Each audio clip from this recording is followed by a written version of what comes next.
Thanks for joining the Story of Coffee. This week we're going to be talking about our new coffee, the DR Congo, and we're going to be listing out the individual tasting notes and then talking about what factors attribute to each one of those tasting notes.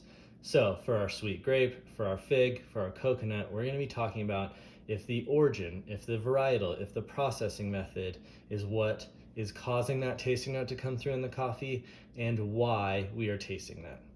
Next, we have our Origami dripper, the version S, which is a 1 to 2 cup. We're going to be brewing it up for you guys, showing you how to brew it, what our recipe is and what we recommend for it, and how versatile this brewer is to brew on either a cone or a flat bottom bed.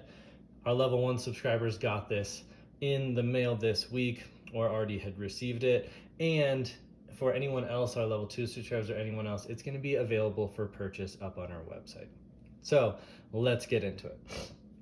First, we have 20 grams in. We're going to go for 300 grams out. So that's important. Make sure you've got 20 grams of our freshly ground DR Congo coffee in there, which we already do ready to go. First thing that we're going to do is we want to pre-wet this filter to get rid of any of the paper taste that may be associated if you just dump coffee and then brew right onto it. So what that's also going to do is pre-warm the brewer and the vessel that you're brewing into and get everything ready to go. So we've got some water just off a boil. We're just going to pre-wet that filter, let it drip through, getting rid of any of those paper tastes, also warming up the ceramic brewer, which retains heat well, and in this case we've got glass below it. So once that's done dripping out, we're going to discard the water, and that's going to heat up our brewer.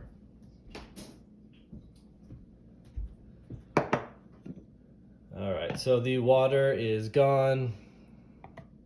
We've now got our Origami dripper up here with a flat bottom. We're going to tear this out.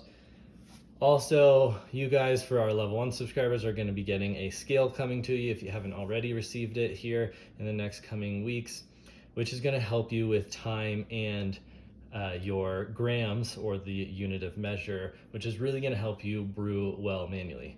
You can get a really great scale for pretty affordably, or for our level 1 subscribers, you guys are getting it coming to you. All right, so 20 grams, let's go ahead and dump that in. Perfect. We want to shake this and just level it out. We want a flat bed of coffee grounds the entire time while we're brewing this. So flat to start. We then want coffee just off of a boil. Let's tear this out and get it ready to go. The grind size, which is also important. Remember, if you have grinds that are too fine, it's going to take too long. Grinds that are too coarse, it's going to go too fast. So you may have to tweak your grinds, but it's going to be right dead in the middle as a medium grind for the coarseness, okay?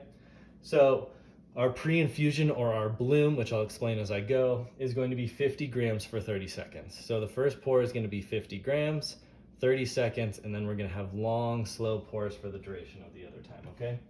So we're looking for 50 grams, 30 seconds. I start my timer as soon as water hits it. And what we're doing here is blooming the coffee. What the actual bloom does is going to be release all those CO2 gases, and it's going to allow a lot of the acidity and sweetness to really come through because you're getting rid of those gases. It's called the bloom because you see all those bubbles coming up, and it kind of creates a nice cone. So we're at 22 seconds right here. We've got 49 or 50 grams in, and what we then want is long, slow pours continuing. So I'm just going to start in the center, really slow, circular motions, working your way out. And then back in. So you just want to keep a level bed. So once you start seeing that rise a little bit, taper it off, start back up again, and just a really nice, long, slow pours for as long as you can make it, and pull it out. So that's pretty good. Before we kind of had to stop for any good duration of time was a minute. We're almost up to 160 grams, and we're just going to continue pouring. So what a level bed is going to do is going to evenly extract all the grounds and make sure that you're not hitting any one specific area more than the other. On your batch brewer, what typically happens is it just keeps pouring, and the level of water and coffee just continues to rise, and it's not going to evenly extract. So here we're able to kind of control those variables, which is why a lot of people prefer manual brewing. And you just want to try to keep a nice, even, level bed of coffee. So we're at 276. Time is right around just shy of 2 minutes, so I think our time is pretty good. We're then starting to get a little lower here, so just trying to keep that level bed with long, slow pours and circular motions. And we're coming up right at 300 grams. So as you can see, I'm no crazy master of circular, nice, easy, even pours, but what you want is long, slow pours.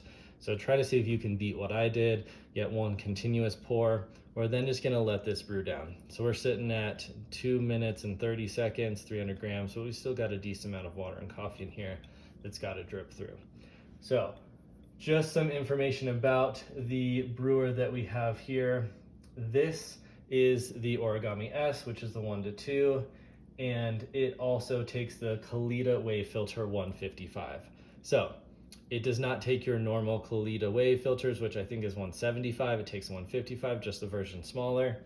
And once you get that, you then are ready to brew. I sent out the cone filters and the flat bottoms for everyone.